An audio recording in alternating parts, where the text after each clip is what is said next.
أنت تطلع بيننا في الكواكب كالبدور بل وأشرف منه يا سيدي خير النبي لا إله إلا الله لا إله إلا الله لا إله إلا الله. بسم الله الرحمن الرحيم. الحمد لله. சங்கைக்குரிய பெருமக்களே, இன்று ஓதப்பட்ட சூரத்துல் ஃபுர்கானில் சூரத்து 3 அல்லாஹு தஆலா பல்வேறு வகையான செய்திகளை சொல்லித் தருகிறான். அதிலே ஒன்று நட்பை பேணுவது. நண்பர்களாக இருப்பவர்கள் எப்படி நடந்து கொள்ள வேண்டும்.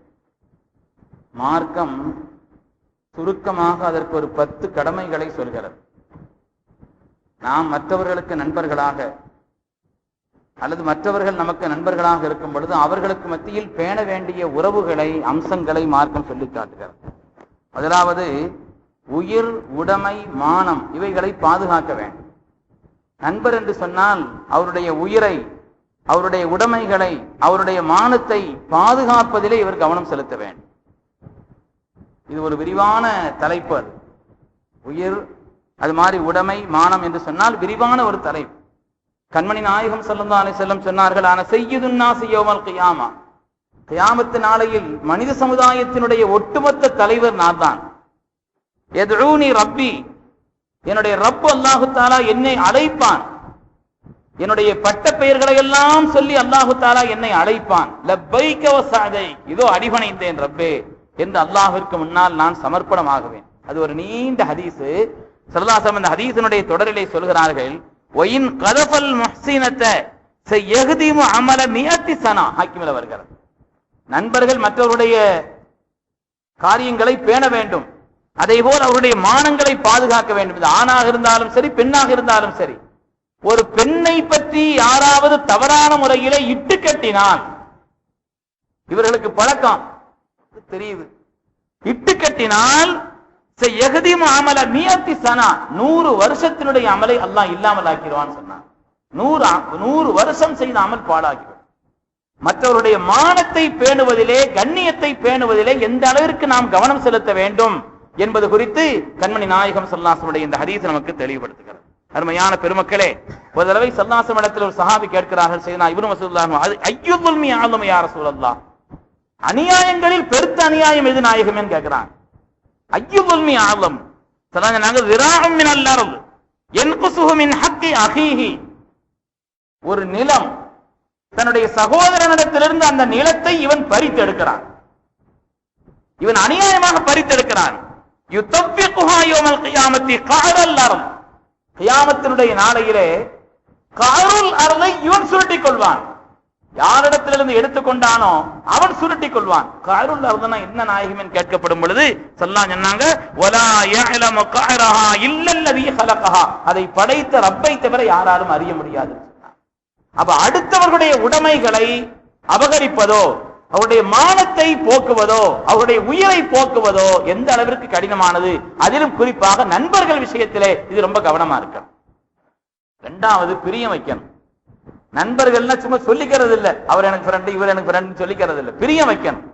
பிரியம் வைக்க வேண்டும், அவருக்காக துஆ செய்ய வேண்டும். ஸல்லல்லாஹு அலைஹி வஸல்லம் சொன்னாங்க, ஃபல் யுஹ்பிருஹு அன்னஹு யுஹிப்புஹு, நீங்க யாருக்கு நண்பரோ அவர்கிட்ட போய் சொல்லிருங்க, நான் உங்களை பிரியம் வைக்கிறேன்னு சொல்லிருங்க. நீங்களா பிரியம் வச்சுக்கிட்டு அவருக்கு தெரியாம இருந்தா அதுவும் தெரிஞ்சு இருக்க கூடாது இல்லையா? அது ஒரு தடவை காதலா போயிடும், ஒரு தடவை பட்சமா போயிடும் இல்லையா? அதனால நீங்க அவர்கிட்ட போய் சொல்லுங்க, நான் உங்களை பிரியப்படுறேன்னு சொல்லுங்க, நான் உங்களை நேசிக்கிறேன் என்று அவருக்கு தெரிய வேண்டும் என்று சொன்னார்கள் ஸல்லல்லாஹு அலைஹி வஸல்லம். அதே மாதிரி துஆ செய்வது, தஅவத்துல் மர்தி முஸ்தஜாபத்துல் லி அஹீஹி பி ظஹரில் கைப், ஒரு நண்பனுக்காக அவன் இல்லாத நேரத்தில் இவர் துஆ செய்வதற்கிறதே அது அல்லாஹ்விடத்திலே உடனே கபூல் ஆகும். மாத்திரமல்ல, குல்லமா தஆலஹு பிகைரின், தன்னுடைய நண்பருக்காக, ஒரு சகோதரருக்காக அவர் இல்லாத நேரத்தில் இவர் துஆ செய்தால் ஒரு மலக் இவருடைய தலைமாட்டில் வந்து தலை அருகில் நின்று இவர் சொல்கிறார், ஆமீன் காலல் மலக்கு ஆமீன் வலக்க மிஸ்லுஹு. இப்னு மாஜாஹ் ஹதீஸ் வருது. அல்லாஹ் தஆலா அவனுடைய துஆவை கபூல் செய்யட்டும், உனக்கும் அதைவிட மேலான மேன்மையை அல்லாஹ் தரட்டும் அந்த மலக்கு இவருக்காக துஆ செய்கிறார். அதனால நண்பர்களை பிரிய வைக்க வேண்டும் என்பது மாத்திரமல்ல, நண்பர்களுக்காக துஆவும் செய்ய வேண்டும். பெருமக்களே, அதே போல மகிழ்ச்சி சந்தோஷம், சிரமம் ரெண்டிலும் பங்கேற்க வேண்டும்.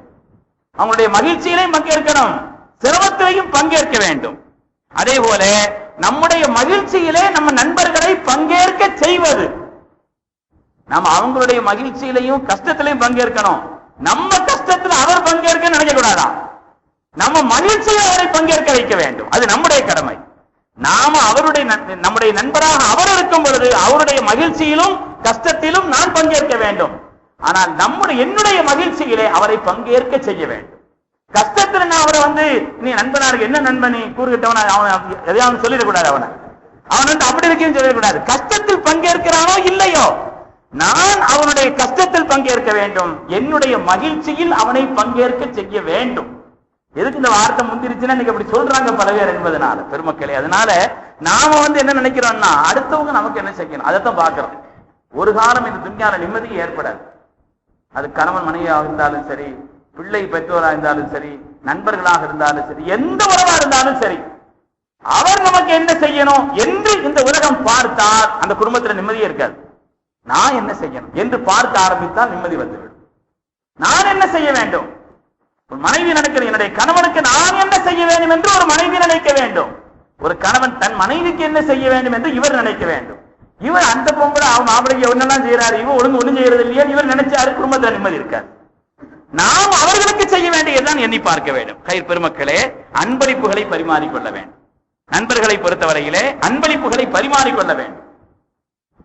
சில பேர் எழுதி வச்சுட்டு கரெக்டா துட்டு கொடுக்குறாங்க, அது சொல்லலன்னா கரெக்டா எழுதி வச்சுட்டு நோட்ல எழுதி வச்சுட்டு பாக்குறது, பரட்டி பரட்டி பாக்குறது, இது ஒரு கடன் இருக்குதுன்னு சொல்லி அது அல்ல, அது அன்பளிப்பு அல்ல, அது அன்பளிப்பாக ஆகாது.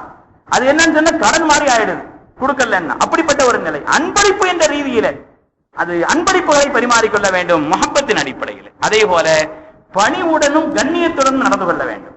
நான் யார் தெரியுமா பேசிட்டு இருக்க கூடாது. நண்பரை பொறுத்தவரையில அவர் பேச விட்டு நாம கேட்கணும். நம்முடைய பெருமை மகாத்மியத்தை பத்தி அவர்கள் சொல்லிக்கிட்டு இருக்க கூடாது. நம்முடைய கண்ணியத்தை பேணையும் பணிவின் அடிப்படையிலும் நடந்து கொள்ள வேண்டும். அதே ஒவ்வொன்றுக்கும் கிட்டத்தட்ட நான் பார்த்தேன், இந்த கிதாபில் பார்த்தேன், ஒவ்வொன்றுக்கும் கிட்டத்தட்ட ஒரு 11 ஹதீசுகள் 11 வரலாறுகள் இருக்குது. நான் விஷயத்தை மட்டும் சொல்லிக்கிட்டு இருக்கிறேன். அப்ப அதனால மனிதத்தன்மையோடும் நற்குணத்தோடும் நடந்து கொள்ள வேண்டும். அவருடைய குறைகளை மறைக்க வேண்டும். குறைகளை மறைக்கக்கூடியவராக நாம் இருக்க வேண்டும். அதேபோல் நம்மிடத்தில் ஏதாவது குறைவாக நடந்தால் மன்னிக்கக்கூடியவர்களாக நாம் இருக்க வேண்டும். நாம குறைவாக நடந்தால் அவர் நமக்கு என்னென்ன உபகாரங்களை செய்தாரோ அந்த நேரத்தில் அதை நினைச்சு பார்த்து அவரை மன்னிக்கிறமே தவிர அந்த குறைகளை பெரிதாக கருதுவதல்ல, அந்த குறைகளை மன்னிக்க வேண்டும். அதே போல நன்மையை நாடுவதும் நல்ல ஆலோசனைகள் சொல்வதும். எப்பா நீ போக சரியா தெரியல, நீ ஒழுங்கத்தானே இருந்துகிட்டு இருந்த, இப்ப ஒரு மாதிரியா கவலை ஒண்ணு சுத்துதுன்னா, சுட்டு பரிமாற்றங்கள்லாம் ஒரு மாதிரி ஆகுதுன்னா அவருக்கு சொல்லணும். நல்ல ஆலோசனைகளை பரிமாற வேண்டும். அதே போல் நன்மையை நாட வேண்டும், நல் உதவிகளை செய்ய வேண்டும். ஹதீஸ்ல வருது, கண்மணி நாயகம் ஸல்லல்லாஹு அலைஹி வஸல்லம் சயத்தி அலைக்கும் ஸமான், மக்களே உங்களுக்கு ஒரு காலம் வரும், அந்த நேரத்திலே லா யகூனு ஃபீ ஷைஉன் அஸ்ஸ மின் ஸலாஸா, 3 காரியத்தை விட எதுவுமே கண்ணியமானது அந்த காலத்துல இருக்காது. 3 காரியம் தான் கண்ணியமானது அந்த காலத்துல. அப்படி ஒரு காலம் உங்களுக்கு வரும். முதலாவது என்னன்னு சொன்னா திர்ஹம் ஹலால், ஹலாலான பணம். அது அந்த நேரத்துல ரொம்ப கண்ணியமானது. ஏன்னா ஹலாலான பணத்தை தேடி கண்டுபிடிக்கிறது அந்த நேரத்துல பெரும்பாடு. ஹலாலான பணம் இருந்துச்சுன்னா அந்த நேரத்துல ரொம்ப கண்ணியமானதும் மேன்மையானதும் உங்களுக்கு. 2வது அவ் அகுன் யஸ்தானிசு, உங்கள் மீது பிரியம் வைக்கக்கூடிய, உளப்பூர்வமாக உங்களை நேசிக்கக்கூடிய ஒரு நல்ல சகோதரர் உங்களுக்கு கிடைப்பது பெரிய பாக்கியம். அல்லாஹ் நமக்கு அந்த நசீபை தரல வேண்டும் பெருமக்களே. நாமும் மற்றவர்களுக்கு அப்படிப்பட்ட நிலையில் இருக்க வேண்டும். 3வது ஸல்லல்லாஹு சொன்னாங்க அவ் சுன்னத்துன் யஅமல் பிஹா, அல்லது அமல் செய்யக்கூடிய சுன்னத். ஏனென்றால் காலங்கள் பிந்த பிந்த பிந்த பிதுஅத்துகள் கூடுங்கிறத விட சுன்னத்து போயிடும். பிதுஅத்து அதிகமா கண்டிச்சு பேச வேண்டியதில்லை, சுன்னத்தை பேணினாலே பிதுஅத்து போயிடும். தானா பிதுஅத்து போயிருங்க. எந்த இடத்துல சுன்னத்தை பேணப்படவில்லையோ அங்கதான் பிதுஅத்து குடியிருக்கும். சுன்னத்து எடுபட்டால் தான் பிதுஅத்து வரும்னு வருது. அதனால சுன்னத்தை பேண ஆரம்பித்து விட்டாலே தானா பிதுஅத்து போயிடும். இன்னைக்கு சுன்னத்து கொஞ்சம் கொஞ்சமாக மக்களிடத்திலிருந்து விடுபட்டு கொண்டிருக்கிறது. அந்த சுன்னத்தை பேணுவதில் கவனம் செலுத்தியாச்சுன்னு சொன்னா விதத்தில் தானா போயிடும். சொல்லாங்க அந்த காலத்துல 3வது பாக்கியம், நீங்கள் அமல் செய்வதற்கான சுன்னத்து ஹயாத்தாக இருப்பது, அது பெரிய பாக்கியம். அது போய்கிட்டு இருக்கும் அந்த நேரத்தில் அது இருப்பதுன்னு சொன்னாங்க. அருமையான பெருமக்களே, நட்பு என்பது ஒரு பெரிய பாக்கியம். மன் அராதல்லாஹு பிஹி கைரன், ஒரு மனுஷனுக்கு அல்லாஹ் நன்மையை நாடினார் ஸல்லல்லாஹு சொன்னாங்க.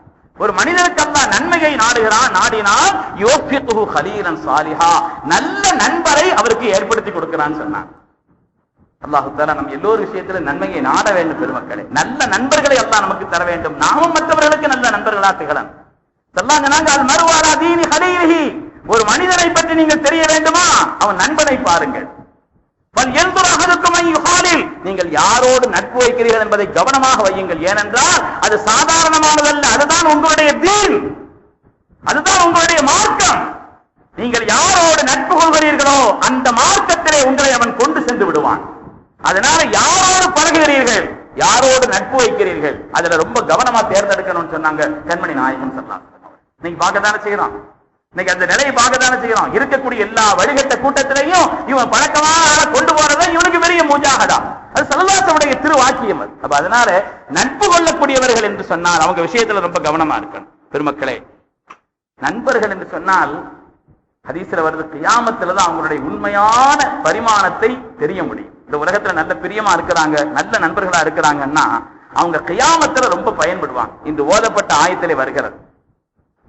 அதாவது கியாமத்தினுடைய நாளையில் நண்பர்கள் எப்படி எல்லாம் பயன்படுவாங்க. அல்லாஹ்வுடைய அரிசின் நிழலில் யாருமே இருக்காத, யாருமே ஒதுங்க முடியாத 7 கூட்டத்தாரை தவிர யாரும் இல்லாத அல்லாஹ்வுடைய அரிசின் நிழலிலே நண்பர்கள் இருப்பார். ரஜுலானி தஹாப்பா ஃபில்லாஹ், அல்லாஹ்வுக்காக ஒருவர் மற்றவரை நேசித்த நல்ல நண்பர்கள் இருவரும் அவர்கள் எல்லோரும் அந்த அரசுடைய நிழலில் இருப்பார்கள். அது மாத்திரமல்ல, ஒரு நண்பர் சொர்க்கம் போயிட்டாலும் உள்ளவை இவரால் நிம்மதியா இருக்க முடியாது. நான் இவ்வளவு பிரியமா நேசிச்ச என்னுடைய நண்பர் அவர் வெளியில இருக்கிறார், அல்லாஹ்விடத்தில் இவர் அழுகுவார். சொர்க்கவாசி அல்லவா, அவருடைய துஆ கபூலாகும். அதனால அவர் வெளியில கிடந்தாலும் இவர் அழுது அவரை உள்ளே கூப்பிட்டுக் கொள்வார் என்று வருகிறது. அதனாலதான் காபிர்கள் சொல்வாங்களாம், இந்த ஓதப்பட்ட ஆயத்தில் வருகிறது. அவர்கள் சொல்வார்கள்,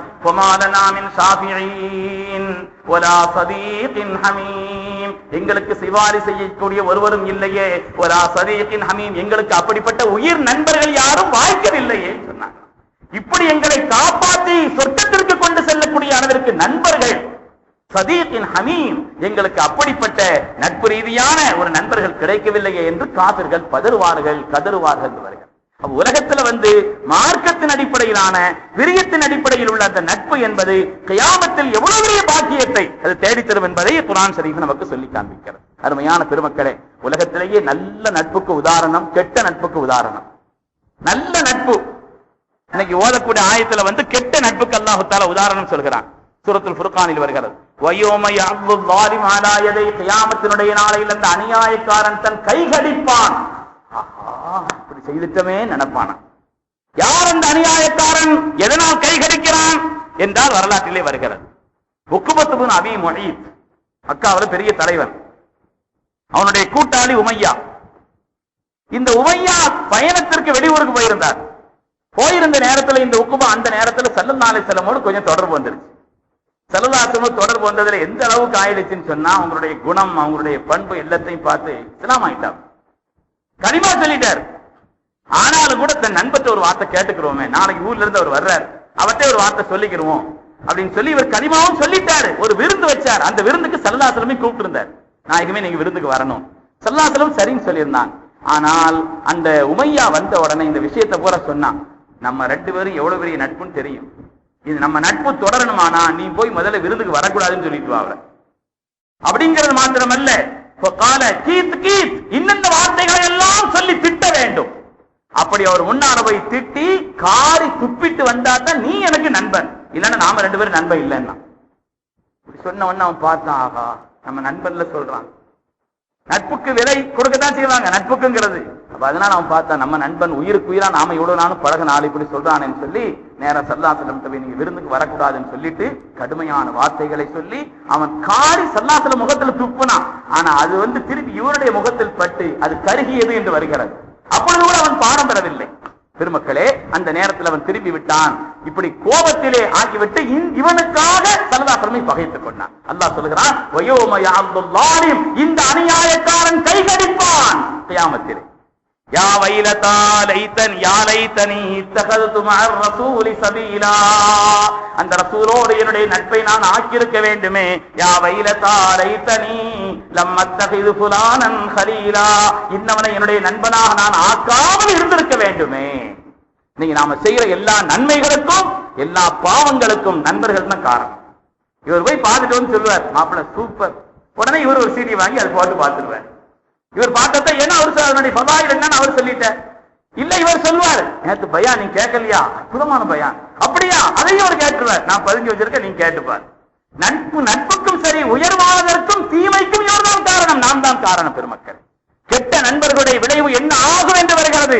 அல்லாஹ் யௌமைதின் பாபுஹும் லிபாபின் அதுவும் இல்லல் முத்தகீன். நண்பர்கள் கியாமத்தில் ஒருவர் மற்றவரோடு பகைவர்களாக இருப்பார்கள். கண்டால ஒன்னாலதான் இப்படி ஆயிட்டனா என்று நெஞ்சிலும் அவருடைய வேதனையிலும் அடித்திருப்பார். இல்லல் முத்தகீன், நல்ல மக்களை தவிர. அல்லாஹ் அந்த நல்ல மக்களை நம்மை ஆக்க வேண்டும். பெருமக்களே, கெட்ட நட்பிற்கு உதாரணம் அல்லாஹ் சொல்வதை போல நல்ல நட்பிற்கு உதாரணம் ஹதீஸிலே வருகிறது. சையதுனா உமர் இப்னு கத்தாப், ஹஜரத்து அய்யாஷ் இப்னு அபி ரபியா, அய்யாஷ் ரலியல்லாஹு அன்ஹு, ரெண்டு பேரும் நல்ல நண்பர்கள். உமர் ரலியல்லாஹு தஆலா அன்ஹு, அய்யாஷ் நல்ல நட்புக்கு உலகத்திலேயே உதாரணம். எந்த நல்ல காரியம் செய்தாலும் ரெண்டு பேரும் சேர்ந்தா இருப்பாங்க. எந்த நல்ல காரியம் செய்தாலும் சரி. உமர் ரலியல்லாஹு தஆலா வரலாற்றில் ரொம்ப அறியப்படுறாங்க. அய்யாஷ் தான் அப்படி அறியப்படவில்லை, ஆனால் ரொம்ப நட்பு. சில பேர் பார்த்தா சம்பந்தம் இல்லாத இதா இருக்கும், ஆனா ரொம்ப ரெண்டு பேரும் அவங்களுடைய பழக்கம் மற்றவங்களுக்கு தெரியாம இருக்கும். வெளியில பார்த்தா தெரியாது, ஆனா உயிருக்கு உயிரா ரெண்டு பேரும் நேசிக்கிட்டு இருப்பாங்க. அது மாதிரி இதற்கு செய்யணும் அய்யாஷ் ரலியல்லாஹு தஆலா அன்ஹு, ஹஜ்ரத் உமர் இப்னு கத்தாப் ரலியல்லாஹு தஆலா ரெண்டு பேரும் எல்லாமே சேர்ந்துதான் செய்வாங்க. பெருநாளைக்கு ஒன்னா சட்டை போடுறது மாத்திரம் இல்ல, ரெண்டு பேரும் எந்த காரியத்தையும் என்ன செய்யறது, எல்லா காரியத்திலையும் இவங்க ரெண்டு பேரும் ஒன்னா தான். வெறும் வெளிப்படையான கோபத்தில் மாத்திரம் அல்ல, கல்வியில் ஒத்திருந்தாங்க. அதனால ஹிஜ்ரத் போகும்பொழுது ரெண்டு பேரும் சேர்ந்து போகணும் முடிவு பண்ணி போனாங்க. போயிட்டு இருக்கும் பொழுது இந்த அய்யாஷ், அவனோடு உடன் பிறந்தவன் அபூஜஹில், அவனோடு உடன் பிறந்தவன் ஹாரிஸ். தாய் வழி ஒண்ணு, தகப்பனார் வேற. தாய் ஒண்ணு, அபூஜஹிலுக்கும் ஹாரிஸுக்கும் அய்யாஷுக்கும் தாய் ஒண்ணு, ஆனால் தகப்பனார் வேறு. என்ற ரீதியிலே அவன் இந்த ரெண்டு பேரும் அங்க நின்று சத்தம் போடுறாங்க, அய்யாஷ் எங்களுடைய சகோதரனே, உன் தாய் சாப்பிடாம இருக்கிறா, தலையில என்ன தேய்க்காம இருக்கிறா, அவரை அப்படி வேதனைப்பட்டு இருக்கிறா, நீ ஹிஜ்ரத் போகாதேன்னு சொன்னாங்களா. உமர் தான் சொன்னாங்களா, அப்புறம் சும்மா சத்தம் போடுறான். அந்த ரெண்டு பேரும் சும்மா சொல்றான். அவனுடைய நிலைப்பாடு எல்லாமே தெரியுது. ஒண்ணு போடக்கூடாதுங்கிறது என்னென்ன தடுக்கணுமோ அப்படி செய்யறாங்க. உண்மை அப்படி இல்லை, நீ போனா விளங்கிடுவேன்னு சொன்னாங்க.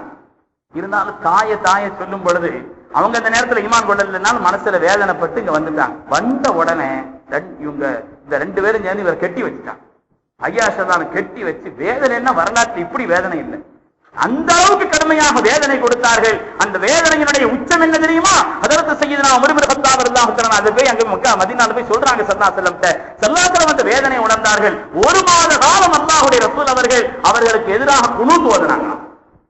அவர்களுக்கு எதிராக எவ்வளவு வேதனை செய்திருந்தா ஸல்லல்லாஹு அலைஹி வஸல்லம் உள்ளத்தை அப்படி பாதித்து தொழுகையிலே குனூத் ஓதிருப்பார்கள் ஒரு மாத காலம். அப்ப அதனால அப்படிப்பட்ட வேதனை செய்தார். ஆனாலும் ஹஜ்ரத் சய்யிதுனா உமர் ரலியல்லாஹு தஆலா அந்த நட்பு இருக்குது, அங்க அவங்களால இருக்க முடியல. எப்படி சொர்க்கத்தில் நண்பர்கள் இல்லாமல் இவர்கள் இருக்க முடியாதோ, அதே மாதிரி இவங்க மதீனா போனாலும் தன் நண்பர் வரவில்லை என்றதற்கு உமர் தான் துடித்தார்கள். இறங்கக்கூடிய ஒவ்வொரு ஆயத்துகளையும் அங்கிருந்து வரக்கூடிய ஒவ்வொரு ஆட்கள் தான் சொல்லி சொல்லி சொல்லி சொல்லி இந்த ஆயத்து வந்திருக்கு, இந்த ஆயத்து வந்திருக்குன்னு அந்த ஆயத்தை எல்லாம் இங்கே சொல்லி அனுப்புவார்கள். அதிலே ஒன்றுதான் குல் யா இபாதி அல்லதீன அஸ்ரஃபு அலா அன்ஃபுஸிஹிம் லா தக்னது மிர் ரஹ்மத்தில்லாஹ், வரம்பு மீறியவர்களே, பாவங்களை செய்தவர்களே, நிராசையாகி விடாதீர்கள், அல்லாஹ்வுடைய ரஹ்மத்தை விட்டு நிராசையாகி விடாதீர்கள், அல்லாஹ் தஆலா நிச்சயமாக உங்களை மன்னிப்பான் என்ற அந்த ஆயத்தை சொல்லிவிட்ட பிறகு ஹஜ்ரத் அய்யாஷ் ரலியல்லாஹு தஆலா அவர்கள் உடனடியாக ஹிஜ்ரத் பெறப்பட்டு இவங்களுக்கு தெரியாம அங்க போய் மதீனாவிலே ஹஜ்ரத் உமர் ரலியல்லாஹு தஆலா சேர்ந்து அவங்களுடைய நட்பு தொடர்ந்தது என்பதாக வரலாற்று. நல்ல நட்பு என்பது விடாது பெருமக்கள். அதே போல கெட்ட நட்பும் அவனை தீய நிலையிலே ஆக்கிவிடும். நல்ல நட்பு என்பது நல்ல நிலையிலே ஒரு மனிதன் ஆக்கும். யாரோடு நாம் சேருகிறோமோ அதை அடிப்படையாக வைத்தான். மனித வாழ்வே ரெண்டு தான். நம்முடைய வாழ்வை தீர்மானிப்பது நம்முடைய பெற்றோர்கள், நம்முடைய நண்பர்கள். சுற்றுச்சூழல் பிரதானமானது நட்பு. எனவே நம்மை தீர்மானிப்பதே ரெண்டு பேர்கள் தான். ஒன்று பெற்றோர்கள், பெற்றோருடைய குணம் பிள்ளைகளுக்கு இருக்கும். வளரும் பொழுது நட்பு என்பது அந்த பிள்ளைகளை பாதிக்கும். அதனாலே நல்ல நண்பர்களை நாம் தேர்ந்தெடுக்க வேண்டும். நம்முடைய நண்பர்களை நல்லவர்களாக ஆக்க வேண்டும் என்று நாம துஆ செய்யணும். அவர்களுக்காக உள்ள கடமைகளை நாம் வேண்டுதலாக நிறைவேற்ற வேண்டும். பெருமக்களே, நல்ல நண்பர்னா அவருக்கு இல்லாம இவர் சாப்பிட மாட்டாருங்க. சித்திக் ரலியல்லாஹு தஆலா அன்ஹு தன்னுடைய தகப்பனார் அபூ குஹாஃபாவை கூப்பிட்டு வர்றாங்க இஸ்லாம் ஆகிறதுக்காக. அபூபக்கர் சித்திக் ரலியல்லாஹு குடும்பத்தில் எல்லாரும் முஸ்லீம் ஆயிட்டாங்க. கடைசியா ரொம்ப வயசான நிலை அவங்களுடைய தகப்பனார் அபூ குஹாஃபா அவங்கள கூப்பிட்டு வர்றாங்க. ரொம்ப கஷ்டப்பட்டு வயசான நிலையில கூப்பிட்டு வந்து ஆனந்தம் அவங்களுக்கு வயோதிக நிலையில கூட தன்னுடைய தகப்பனார் இஸ்லாமான நிலையில போறாங்களே, அவங்களுடைய நிலை இருக்குதுன்னு ஆனந்தப்பட்டு ரசூலுல்லாஹி கூப்பிட்டு வர்றாங்க. ஸல்லல்லாஹு அலைஹி வஸல்லம் தன்னுடைய நண்பருடைய தகப்பனாருக்கு இப்படி ஒரு பாக்கியம் கிடைத்தது என்று சொல்லி இவங்க ஆனந்தப்பட்டு கலிமா சொல்லி கொடுக்கிறார்கள். என்ன கூப்பிட்டாங்க, நாங்க வந்திருப்பேன் நாங்க ஸல்லல்லாஹு ஆனந்தப்பட்டார்கள்.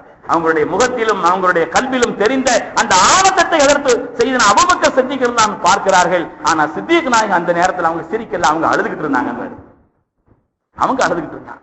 என்ன சித்திக்கு ஆனந்தப்பட வேண்டிய நேரத்தில் ஆனந்த கண்ணீரா உங்களுடைய வேதனை கண்ணீர் போல் தெரிகிறது என்று கேட்ட உடனே ஹஜ்ரத் சய்யிதுனா அபூபக்கர் சித்திகள் உண்மைதான் நாயகம், வேதனை கண்ணீர்.